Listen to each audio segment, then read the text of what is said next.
Welcome back, everybody. Today we have something special because even counselors sometimes need to talk to someone.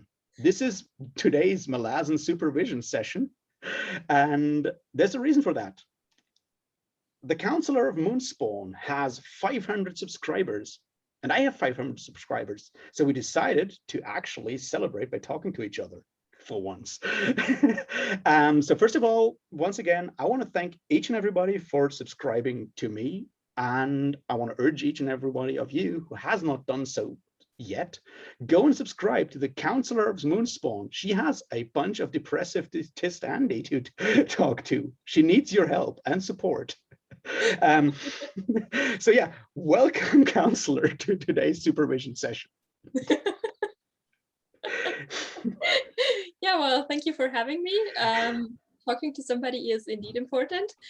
And yeah, I've said it before in my in the video collab that we did for my channel. It's funny how we're two Germans talking in English about the series, but I mean, the opportunity to do this collab together now is perfect. I think exactly. So. Yeah, thanks exactly. for having me. Thank you. You want to talk a bit more about yourself, introduce yourself a bit, or you feel comfortable with what I said already? Oh, well, if somebody who's watching this hasn't seen any of my videos so far, hi, I'm Counselor. I do videos about the Malazan Book of the Fallen.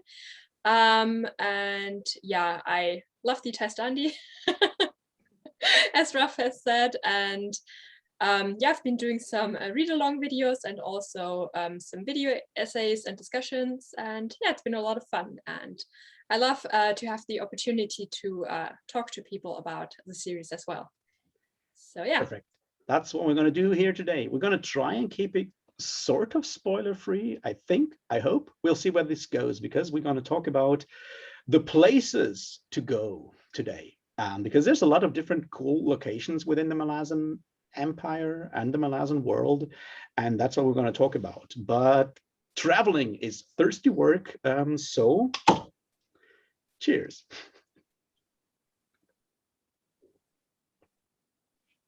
All right, so let me start off with the questions. Like, if you had unlimited budget in provisions and mules, what would be the place you would love to travel to in the Malazan world? Definitely the Rutistan. I mean, I feel like that's like probably my favorite city, and it's the place where everything started in Gardens of the Moon.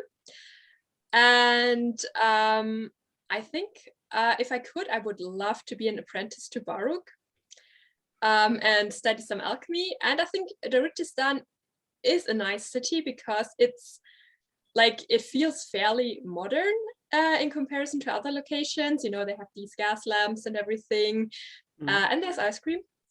So that's an important point, I think.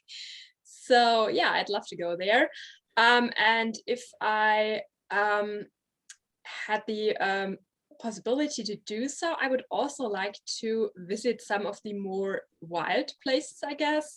Something like the Yakodan, perhaps. Yeah. Or yeah, some of those wild areas somewhere in Leather on that continent. I think that would be pretty nice as well. I wouldn't want to visit 7 cities though, because I do not do well in the heat, and yeah, that I think that would just be too hot, that continent. I totally get that. That's reasonable. I feel the other thing about the Rujistan that I really love is it's sort of the friendly anarchy city kind of place compared to some other big cities. It's sort of, things work despite like an overt power structure or overt like enforcement of the power structure in a way. I like that. So yeah, I get that, and I totally would also not want to travel to 7 cities because it's too hot. But still, 7 cities is, I feel, one of the most interesting continents or places in general in the Malazan world for a bunch of reasons, but we're going to go into that in a while. So if you go to Daruzhistan, would you go to Karul's Bar or to the Phoenix Inn? Ooh, you expect me to answer that? Well, there's such a thing as a pub crawl. You could do both. I would go to the Phoenix Inn and gather the Phoenix Inn gang, and then visit Cool's Bar with them. Which, you know, makes perfect sense. So you're planning to go from Gardens of the Moon to Memories of Ice. Right. That's good. Interesting that you would say Daruzhistan and not Black Coral, but maybe that's a different thing. So that's where we hit the problem of no spoilers, I guess. But yeah, I agree that the city of Daruzhistan is a very interesting place in a lot of ways, and it's what I like about Daruzhistan in particular, which makes it very clear, and other locations that we're going to talk about now as well make it also clear that the city of Daruzhistan itself, to me, feels almost like another character in the story. It's like you have all these people, but the city itself is its own beast, basically. And I like that because it has its own character. You can almost interact with the city and so forth. And I like that in a way, which, you know, is what I personally also enjoy about like my favorite cities in the real world. I don't know if you have those kind of places that you say like, yeah, that's my city. I feel that very specific atmosphere in that city. Mm-hmm. Yeah, I think the narration definitely plays a role here. So yeah, I don't know if that qualifies as spoiler, but can we talk about that? Sure. Simply about who does the narration in one book? Yeah. I think so. So yeah, if you don't know, Tor the Hounds is mostly narrated by Krupp. And it kind of feels like Krupp has eyes in every corner of the city. And it kind of feels like he's kind of, how to say, like he and the city is one being, more or less. And he basically often starts out chapters by narrating what's going on in the city in different places, and then he closes the chapter by talking about these different locations within the city again. And that is interesting because it gives you a more complete view of what's going on at the moment. And it brings you very close to the characters who are in the city at the same time. And that, I think, what makes the city feel almost like a character is the fact that it is linked so closely to one specific character. And that kind of makes it feel like a person a little bit, I guess. Yeah, I feel that's all. I mean, it's very much that, like, Krupp is very much the personification of Daruzhistan. Like in general, when you look at it, like Krupp, he's slightly corrupt, very much not into violent conflict, knows a lot of things, you know, is rather friendly, and so forth. His personality mirrors the spirit of the city of Daruzhistan, even in Gardens of the Moon, I feel. So he's very much like the soul of Daruzhistan. Yeah, absolutely. Would you say that other places have similar characters that are very much the spirit of the place in a way, that very much personify the overall atmosphere of a specific location within the Malazan world? Yeah, absolutely. So actually, one location that has been staying with me for quite some time is the Yak-Odan. That's like the polar opposite of Darujhistan. And I think in general, Erikson is good at writing wilderness. Like these areas that are largely untouched by civilization. And I feel like the Yagodan is the prime example of this. So there's one character who travels into that area. And that is actually one of my favorite parts of that book. Because I feel like those scenes really bring across that untamed, unbroken spirit of that landscape, because there are no humans, almost nobody is living there, and it is basically still untainted by civilization. And I don't know, when I was reading those scenes, I always felt like I just want to go out, drive somewhere where there are no humans, and just go out into nature. And that's drive. Think about it. Yeah, well, if I would go by foot, it would take me a while until I would actually be out of civilization. That's true. That's true. That's why I said drive. Anyway, it definitely had this very wild spirit, and also almost this element of, I don't know, meditation maybe, that really transfers onto the reader through the pages. And I found those sequences so oddly relaxing and freeing somehow. Like it was kind of like cleaning my soul a little bit from all of like everyday sorrows and everything. Yeah. I don't know if that makes sense. So that is definitely one of the locations that I really enjoyed, and I would really love to know more about, and yeah, maybe get more storylines set in that area. Yeah. See, that's like the other thing there. I made that joke about driving in a way, but on the other hand, we have that discussion later in the book, right? In the Bone Hunters. When that specific character you were talking about, that we are totally not going to spoil, talks with a specific other character that you are very fond of. I think we can spoil that Karsa Orlong has a discussion with Samar Dev about her inventions. You know what conversation? I mean, when she's like, wouldn't it be great if like freedom would be if everyone could go everywhere, because inventions or machines could make people like reduce distances, and he says that would actually take away the freedom. It's when they leave Ugarid, I think, which I feel is not exactly a spoiler, because if you don't know that, it's like they're leaving a city, they're talking about driving basically, and he says that's actually like taking away freedom, because suddenly you can reach everything all the time, and freedom is actually to go there willfully and actually leave that thing behind. So I feel you have a good point there. All right, okay, so it's the Yagodan or the Rusistan. I think honestly, probably the more reasonable way to live in the Malazan world would be to kind of have a nice little house somewhere when nobody bothers you.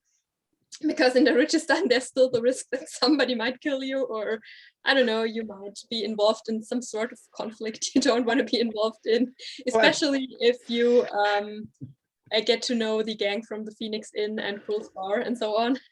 So that's true. On the other hand, I've heard even a lonely tower on the coast of 7 cities doesn't save you from bothersome visitors. Yeah, that's true as well, but it's less likely.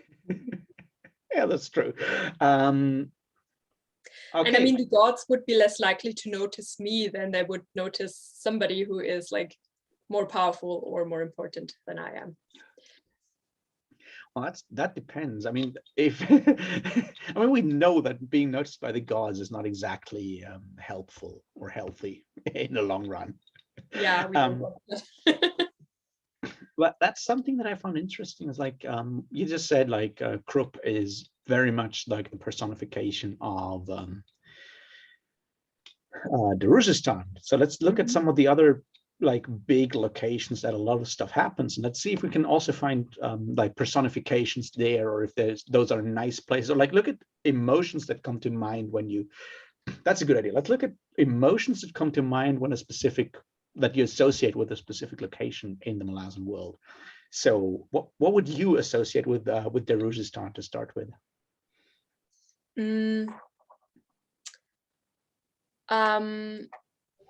First of all, I think beauty comes to mind. Darussistan is a beautiful city, but there is always danger simmering underneath that surface of beauty. All right.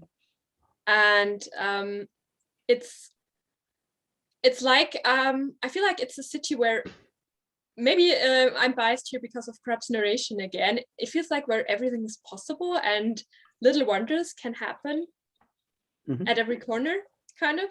Yeah. So I always felt like Darussistan is kind of a little bit like a city out of a fairy tale, maybe. And it kind of has that magical vibe to me. Yeah. So, and it's just a city I would like to see with my own eyes and just walk through its streets and I don't know, just have a stroll under the blue lights and everything. So that makes a lot of sense. All right. Next one. Letteras. Ooh, okay. Yeah, because you have been saying like what kind of emotions or feelings emotions first of all, locations evoke. Letteras feels more rotten than Darussistan. So I think it's mentioned several times that there's a stink in the city, and then you have all of these canals and everything. It kind of feels, it doesn't feel as glamorous as Darussistan and not as beautiful. It's kind of like a place you wouldn't necessarily want to live because it feels like more dirty, stinky, and like kind of like it's crumbling down from within. And I think that really also represents the Letheri culture. You know, that it might still look good from the outside, but from the inside, it's kind of crumbling with all that, you know, you mean late money and everything. You mean late stage consumer capitalism, basically. Yeah. So like you said that about Letteras, and for me, it always feels like Letteras is sort of the darker side or the dark twin of Darussistan. It's similar. It's like a large city. It's multicultural, but it has all the negative sides of Darussistan that we see in Darussistan, especially when you go out to the Gadrobi, to the outskirts and stuff like that, the Gadrobi quarter and beyond that, and Wari Town that's the word I was looking for. To Wari Town, all these places, like you have these things in Darussistan, but they're like on the outskirts, and Letteras is sort of the dark side of that. Does that make sense to you? Yeah, kind of. Like, I don't know. I've just been thinking about like the people in the city and how they kind of treat each other. Yeah. So, I mean, of course, that you can find some parallels. I mean, you have Teol and Bak in Letteras, but I don't know. I feel like in Darussistan there are more people who are like interacting in a friendly way and like genuinely care about each other. Yeah. And I feel like in Letteras, that's not like really the case quite as much. Exactly. Like besides Teol and Bak's friendship, it seems like a lot of the other interactions are again like influenced by money, if that makes sense. So that kind of feels like it could be like the darker twin insofar as that it has gone farther down that lane of being negatively influenced by civilization. Yeah, it's like, for me, it's like Darussistan is how it should be, and Letteras is how it could end up, basically. If that makes sense. Yeah. I mean, it would be interesting how Letteras was like 1,000 years ago. Yeah. Or how much has actually changed, or what is going to change in the future. That's true. But like when we speak about like the personification of a city, would you say Tehol is the personification of Letteras?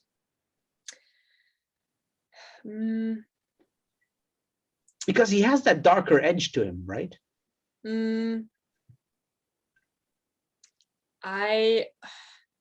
don't feel like he is as connected to Letherus as Krupp is to Adochistan. Yeah. I feel like there is probably more of a connection to the people, but that maybe makes more sense towards the end, if you know what I mean. Yeah. Like kind of like what he's doing and how he is like influencing the whole situation in the city. That is going to lead to life change, like really big changes for the lives of everybody in the city. But then the question is,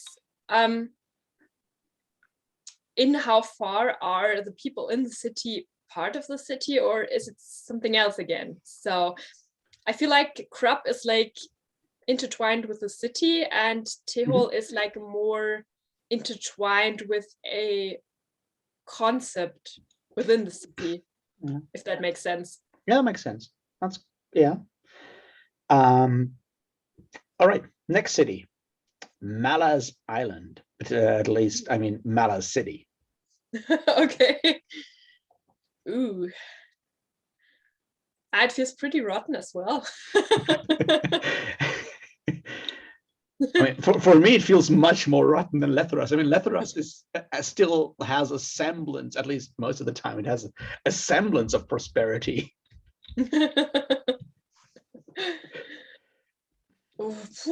Well, I feel like Malaz City has more of a criminal energy. Yeah. And I don't know, I feel like I don't really have that much of an opinion on it, because it just doesn't get that much screen time, at least in the main series. But yeah, it's not a place that I would necessarily want to visit. So I mean, that's true. I mean, we basically see Malaz City twice and a half, which is like the end of Deadhouse Gates and the end of Bone Hunters. And if you want to count it like the opening, like the prologue of Guardians of the Moon. And I feel like the Deadhouse Gates, and this is something that I realized recently, is like the end of Deadhouse Gates and the end of Bone Hunters are very similar, have very similar structures and very similar scenes in a way, when you look at it, basically. Yeah, totally. And then you step one ahead, and you have the end of Memories of Ice and the end of Reaper's Gale, and they're once again very similar in structure. And all of those basically feature a city at the end. And I think there's also an element of either the entrance into the city or the exit being pretty rough. Definitely. And so yeah, but I realize, I understand that like Malaz City is like, we only see it in very bad situations. Like no one's ever happy in Malaz City. It's like everything is rotten, and I feel it's sort of almost described like Malaz City is this beast crouching there, and you get there and you're under it's your own risk if you actually go there. But let's talk about the next one, Black Coral. Oh, dark, very dark. Yeah, I know. You're the Andy expert. In the city of eternal night, it's never too early for a drink. Cheers to that. It would be the perfect city for you. I would have home advantage there. But yeah, so I think Black Coral, it kind of has a transitory feel. Yeah, because it's like not, yeah, again, I mean, it's probably spoiler territory here, but it doesn't like really feel like a place where you want to linger. And I think that again makes sense in the context of the story. And how the people that live there like continue within the story. Yeah, that's true. And it never really I don't know, felt like as much as an entity to me, like the Rutschestern does, for example. It's more maybe like a stage Yeah, for like a current sequence of scenes within our play. that makes a lot of sense, because when you look at it, it's like you, with the Ruzhistan, you always have all these small places in between. You go down this street and you have this and this and this and this. And in Black Coral, you basically have these very basic set scenes. You have that bar where they're playing the not chess game, and Kuftana. yeah, and you have the palace, and you have the place outside. It's like Mm-hmm. Yeah. it's very much like in a drama, in a theater play. It's very much like in a play where you have these like 3 or 4 set pieces that you just switch between. That's true. Mm. All right. Another thing. Okay, let's go to that other places we need to talk about that is not a city. It's not even a desert. It might just be a sea. Let's talk about Raraku. Oh. Oh, now that's an entity again, I think. Very much, yeah. But here's the thing that I feel. It's like maybe Mala City is also more of an entity than a city, actually. Mm. Because so here's the thing that I recently realized. And I'm not sure if that makes any sense, and you can tell me that I'm wrong, which is good. But you see, like a lot of these things happening in the Malazan world always return to specific places, and once people return to those places, there occurs a crisis. And I feel Raraku is one of those places, obviously, and I feel Malaz Island and Malaz City is very much the same, because it's like you always come back there, like especially someone like Kalam, he comes back to Malaz City again and again, and always ends up in crises. So you have these like, they're almost like, I don't want to say a black hole, but they're sort of have their own like gravitation that draws people in there again and again, in a way. Does that make sense? Yeah, it does. It's like it begins things and it can end things. Yeah. Yeah. Yeah, it definitely does. Because in Malaz City, I mean, that's kind of where the empire originated. And there are also several important occurrences that shape the future of the empire that happen within that city. And it always seems to come back to that place. Yeah. And also in Raraku, it's similar for, yeah, also for groups of people who kind of like not only Kalam, but also like the bridge burners were kind of like forged in that desert. So, and then when Fiddler actually comes back, again, something important happens that influences the future of this group of people as well. Yeah. It's like there's places where, you know, once people show up to those places, something important will happen, in a way. And I feel that's an important, not important, but it's like a very specific thing about Malazan, or the Malazan Book of the Fallen in particular, that manages to connect places to people in that regard, where you go like, yeah, those places are important. I mean, once again, we need to go back to Raraku and do more Raraku talk in a minute, but that connecting people in general, or events, to places, and making the places actually part of that is, I feel, an important aspect there. But now, Raraku, what's your emotions for Raraku?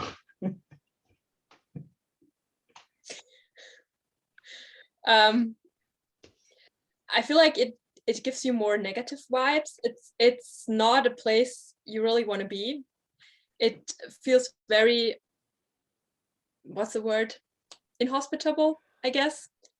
Like it's kind of like burning everything that's good to the ground, more or less, just by its unrelenting heat and all of the sand, and maybe also has the potential to bring in the good in people, but also the bad. I feel potential is really important there, because you always have that idea that there's like this oasis in the middle of the desert. You have this idea that it's very much about potential or promise, I feel. Does that make sense? Yeah, totally. All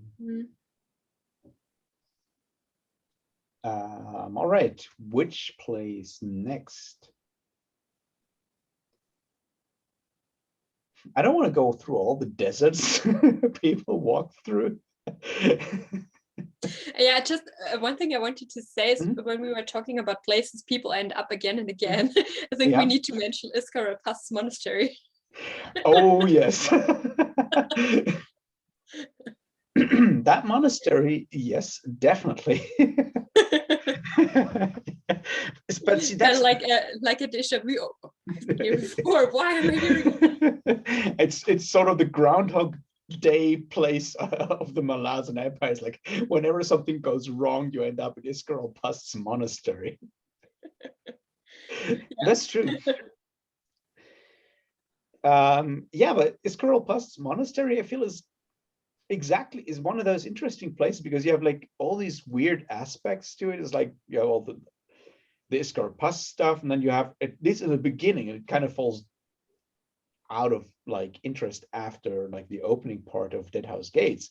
But you have all this idea that this was like a monastery of the Dream of Queens before, and all the nuns had all these interesting pastimes there and stuff like that, and that kind of, you know, gets ignored afterwards. But there's so much going on in that monastery.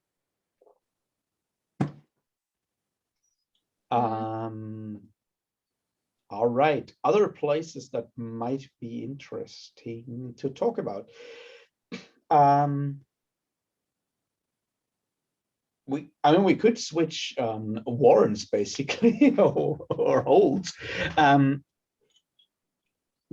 But that's like the other thing there. Like once you separate, once you define place as more than just a location on the map, you also have this idea of place being more of an aspect that changes, and you have like something like the nascent, or you have the shadow realm or stuff like that, which has its own aspect and influences things in a way, but it kind of leaves our like pedestrian understanding of geography, I guess.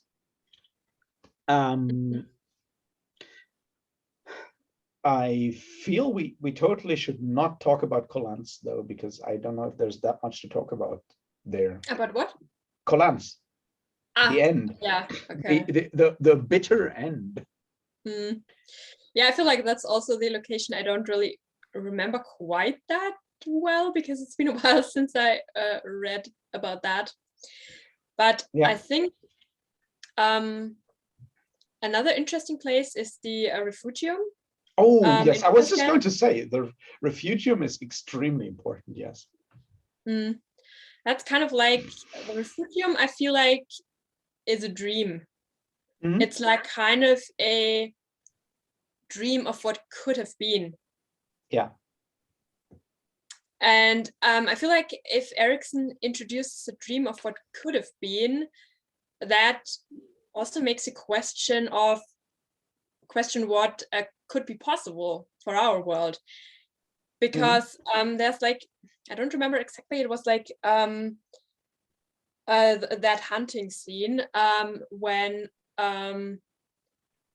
Ondrak kind of starts to question the ways in which civilizations evolved, or like groups of people, or even groups of animals or beings in general, like went after each other. And kind of like the cycle of oppression started out. Yeah. And it kind of like asks you the question, what would have been if that hadn't happened? Yeah.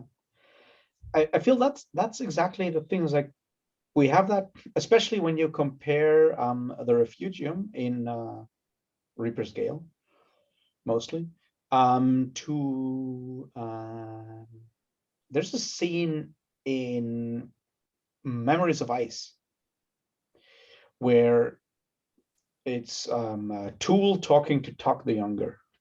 That's Mhm. oh shit, that was spoilery. Anyway, so Tool talks and he says that like everything in life is struggle.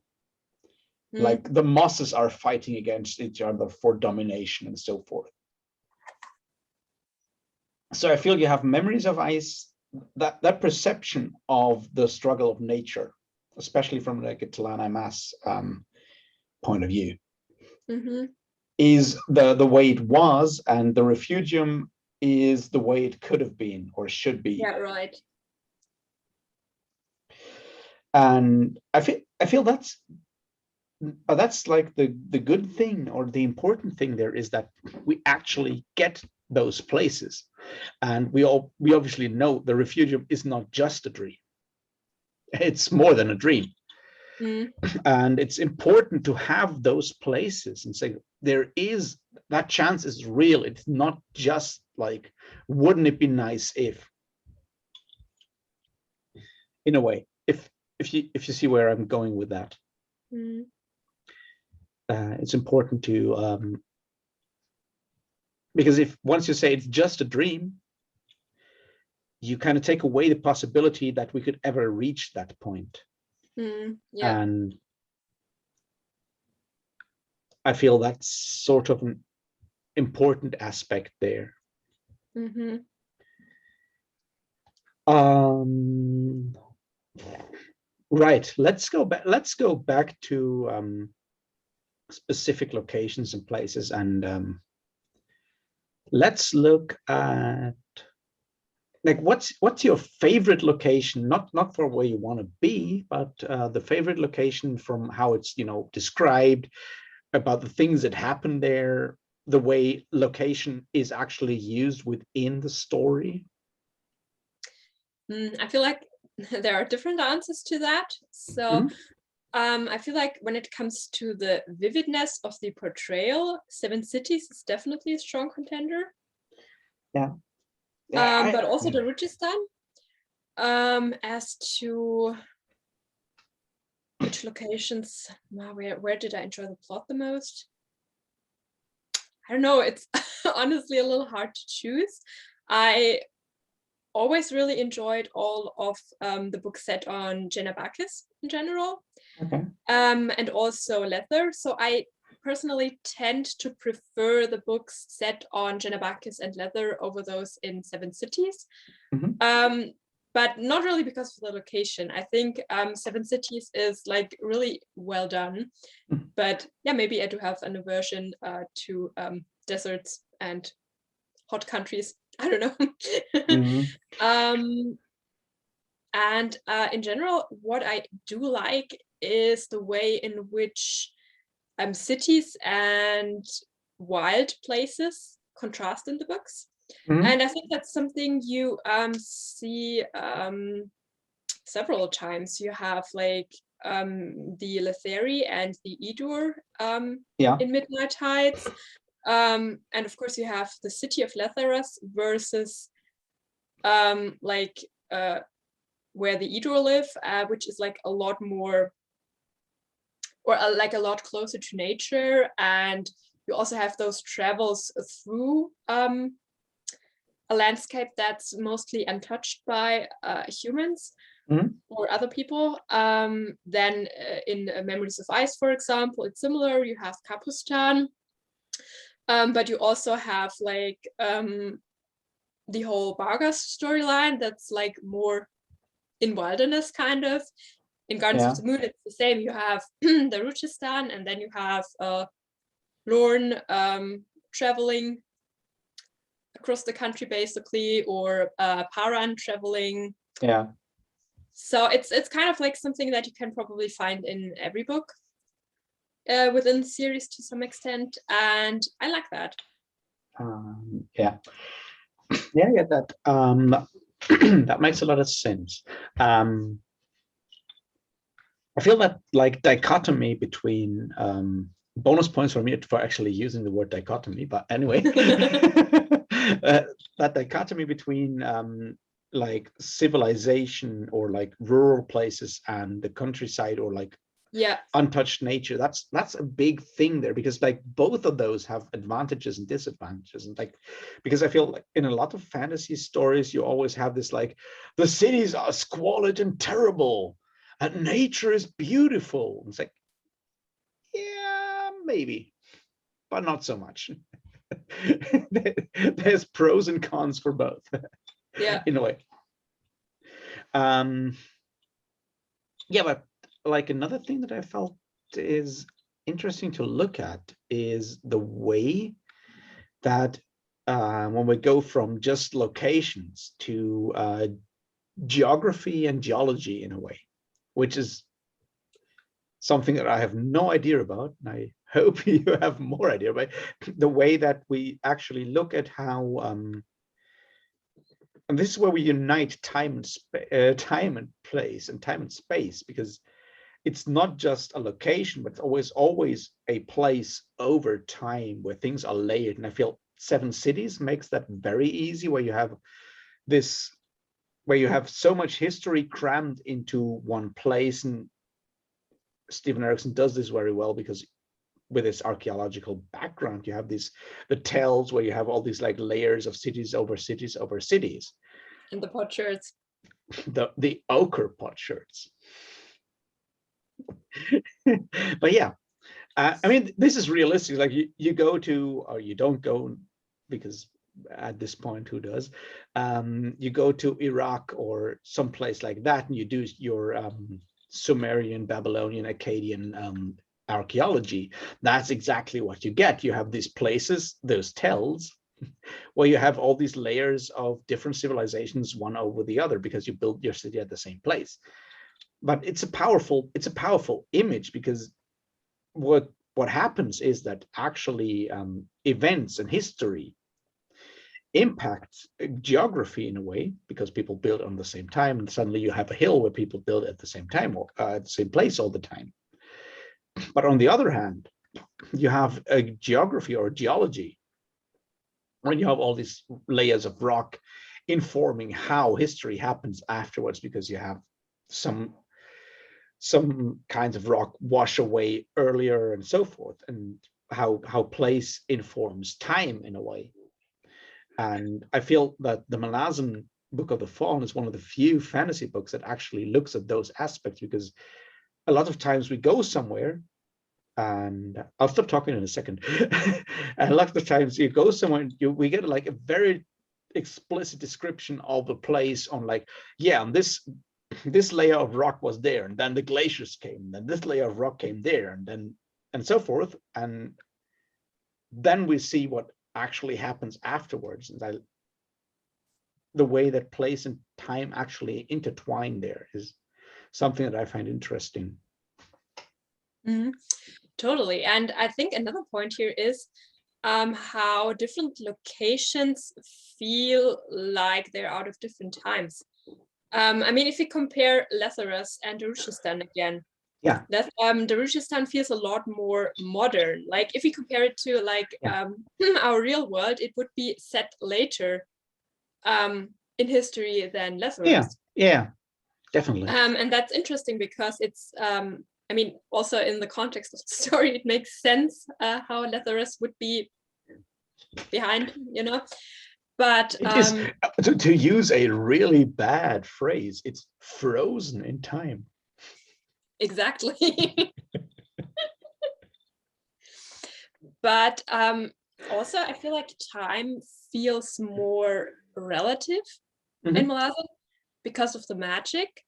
Because sometimes you will have people like having a flashback or a dream in which they suddenly are in a scene that was like 50,000 years ago, or suddenly a character who has been off screen for many thousand years suddenly pops up again. And also in Warren, I feel like how does time even work in warrens? Like, it Is seems there like a there are warren of places time? where, ooh, Now, this is like the full spoiler. We don't want to talk about that because we don't know shit, but is there a warren of time? And if so, is it the warren of the Chain Shamal? I just have to think of Niflrock and Lorgu sitting somewhere like, these noobs know nothing. Well, they don't. Yeah, but anyway, I feel like there are like places within warrens where time kind of stands still and you will suddenly find yourself in the past. Yeah. So that's definitely really interesting because you've been mentioning layers. It's kind of like a bit like a geode, maybe, where it's not like this time, then comes this time. It's kind of like more like this. Yeah. Where it's all like kind of intertwined, and then like a time from the past might suddenly pop up and be relevant in the present. That, I If mean, that makes obviously. sense. Yeah, that makes a lot of sense, but that's like that's another one of those big lessons that I always take from the lesson was like all that shit that happened in the past can always rear its ugly head and bite you again. And it does all the time. But yeah, I feel in general like yes, the combination of place and time is very important. All right, let's go back to Raraku because I feel, oh, no, that's the other thing. Like we haven't talked about Igatan because I feel Igatan is another one of those places where things always come back to. It's if you only look at the 10 big books, it's sort of, but in the lore of the world, like, and what I like about these things is like the way it happens is, especially with Igatan and Malazan, I usually pair those two in a way. It's those have enough meaning that once those like those names are named, you know you're moving towards that place as a group of people. You know that something will happen because they're so so fraught with meaning, basically. So in a way, does that make sense? It does. I actually have to think of that time when we were visiting a concentration camp with a school. And that's kind of like, if you know that it's a location where such a camp has been, you hear the name of the place and you're like, oh, okay. Yeah. You immediately have that feeling and that atmosphere. I guess that's the other thing, is like how much of that is actually the actual location, how much of that is actually more the meaning, the numinous meaning that it has acquired in our, like, in a specific society. I feel Igatan is a perfect example for that, because like every Malazan like soldier, yeah, exactly. I mean, not to compare it like literally to a concentration camp, but yeah. Yeah, that wasn't the point. It's like kind of like everybody who knows a little bit about the history, be it in our world or in Malazan, will go like, oh shit, wait a second. Yeah, the way that places acquire meaning beyond just the geographic location, I guess. Yeah. But that's a really good example, actually. It's like, yeah, you hear that and they're like, oh, fuck. And you suddenly readjust your perception of reality in a way. Yeah, that makes a lot of sense. I feel like in general, like Seven Cities is this place where you have like the same geography with all these different layers, and it's that situation where it's in the Bone Hunters where you have people actually seeing the past in a way. You know what I mean? That scene where people are walking past that city that is no longer there, and then there again. Yeah, I think I know what you mean, but there are several examples of that. There's also Definitely. like one sequence in Reaper Scale with that girl. Do you know what I mean? Where she kind of like ends up in the past as well, and they kind of meet like I don't remember exactly, but sometimes I feel like it also happens that somebody's just like walking somewhere and then you might end up in a different place, kind of like or people are suddenly like in a warren and suddenly time is different and stuff from the past kind of pops up suddenly.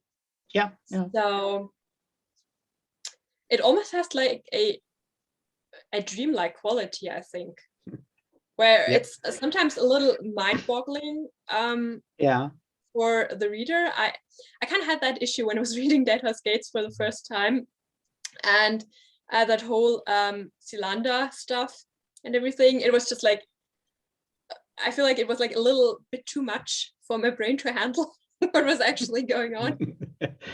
That's a good word that you just said, because when we talk about locations, we need to talk about the Cylinder, which is sort of the nexus of like so much things happening. Yeah.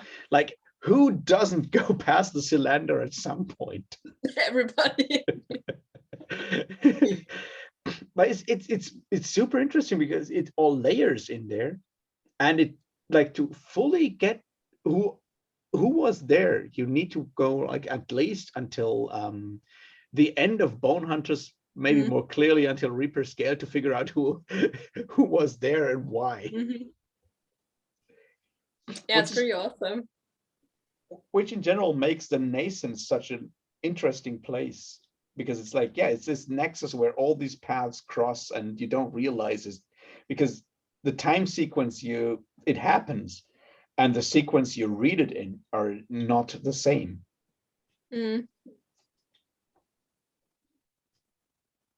Yeah. True. And it doesn't help that the Cylinder is sort of a moving target, so to speak. Yeah.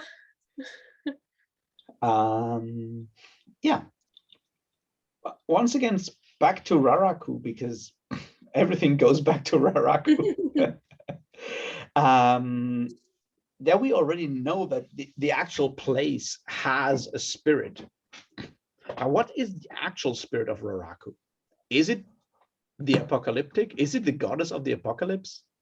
Or what is the actual spirit of the desert of Raraku? And where does it come from? I feel like it might be something even older,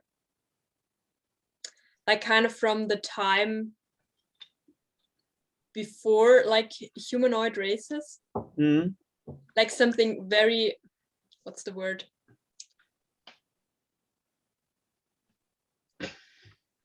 Can't think of a word here, but like before like humanoid intelligence even originated.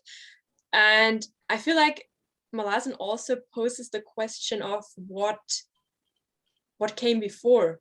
Yeah, very much. Where did it all start? Also with the magic, of course.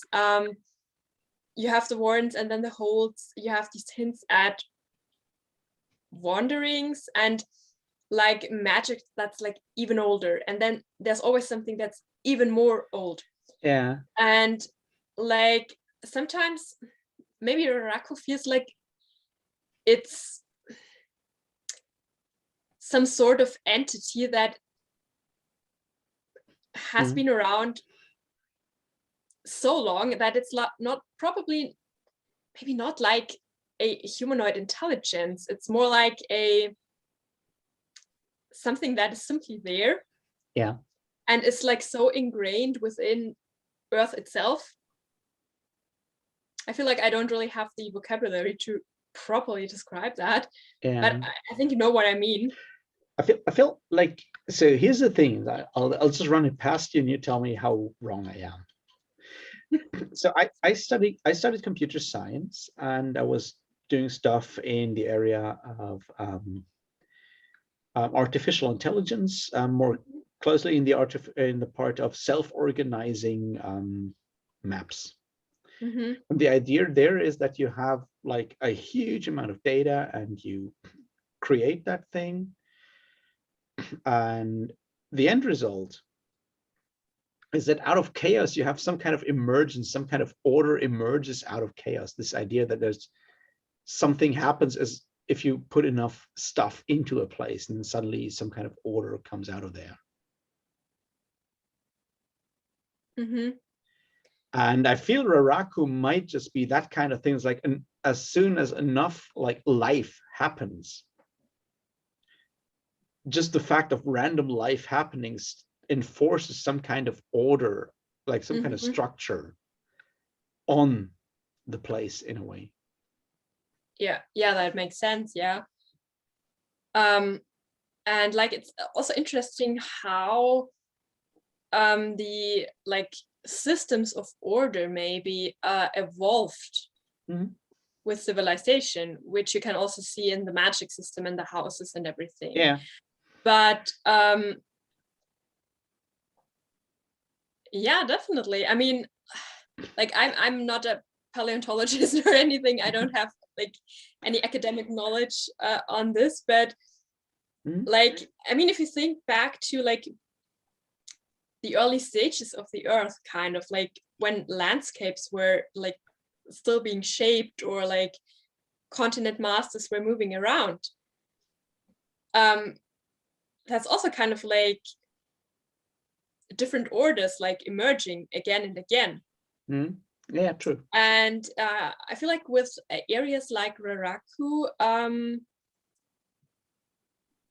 those places kind of get a spirit maybe, or like it makes you, I don't know. I feel like if you imagine you're somewhere out in nature, and there are no humans present, and you just look at the landscape and at the wilderness, sometimes it feels like, mustn't there be something there? Yeah. Somewhere in the earth itself. Yeah. And I feel like maybe Raraku is just that feeling that we might have when we're somewhere out in nature, like taken to a higher level. That might just be it. And just like with all these layers of all this stuff of meaning put in there,